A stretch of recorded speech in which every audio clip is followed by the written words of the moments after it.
Alors, nous sommes ici au Théâtre du Vox, pas le cinéma, mais théâtre, avec Alexandre Prévert. Enchanté, Qui même es-tu si on se devenu, connaît. Alexandre, Même si on se connaît bien. C'était 1 an, le musée Calvé. Eh ben, ça fait même plus d'1 an, c'était en avril, je crois bien me souvenir. C'était en avril donc de l'an ça fait un an, dernier. oui. Oui, parce qu'à l'époque, c'était même la saison 2 là, des spectacles que je monte, de ce qui s'appelait encore à l'époque Prévert, piano et poésie, parce que je viens à la base du Conservatoire de Paris, et donc de la musique.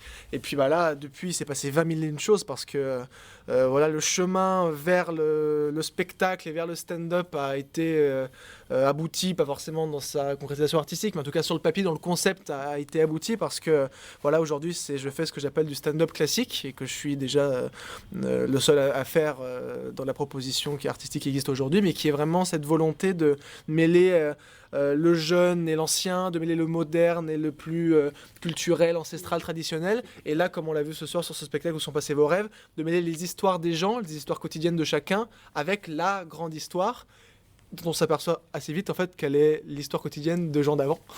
Verlaine, Mozart, Napoléon, Christophe Colomb, et non pas Gérard Collomb, comme on le disait tout à l'heure.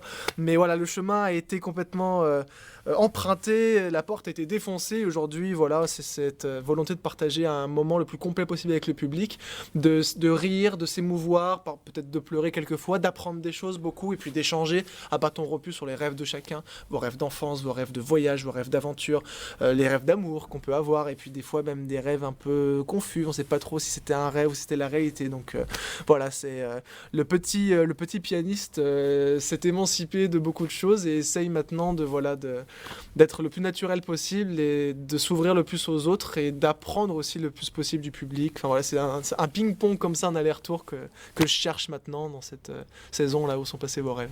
Enfin, moi, je ne dirais pas le petit pianiste, je dirais plutôt le grand pianiste. Oui, c'est gentil, c'est Moi gentil. qui ai joué du piano dans une autre vie. Et alors, tu l'as donc pour le Festival d'Avignon. Oui, ah bah oui. Combien de temps, tes dates? Ah bah là, c'était l'endroit parfait pour comme ça partager tout ce que je viens de dire, parce que là, on est confronté à un public déjà extrêmement chaleureux, qui est aussi dans cette démarche-là d'ouverture, de curiosité, de découverte. Et là, on joue tous les soirs à 22h30, sauf le lundi et le mardi, où on fait une relâche pour respirer un petit coup, et puis aussi concentrer les soirées, histoire de rameuter le public le plus possible. Et bah, jusqu'au 28, jusqu'à la fin, tous les jours, sauf le lundi et le mardi, à 22h30 au Cinévox, place de l'Horloge. Soyez à l'heure. Mais voilà, où sont passés vos rêves. C'est une promesse qui est faite au départ d'en apprendre plus, non seulement sur les autres, mais aussi sur soi. Mais de faire ça dans une atmosphère qui soit la plus légère possible, avec évidemment beaucoup d'humour, beaucoup de recul, et aussi quelquefois un certain sérieux dans l'art, dans la poésie, beaucoup de poésie évidemment, et dans la musique. Voilà, la magie, c'est un peu... on essaye de faire de la magie en fait, voilà.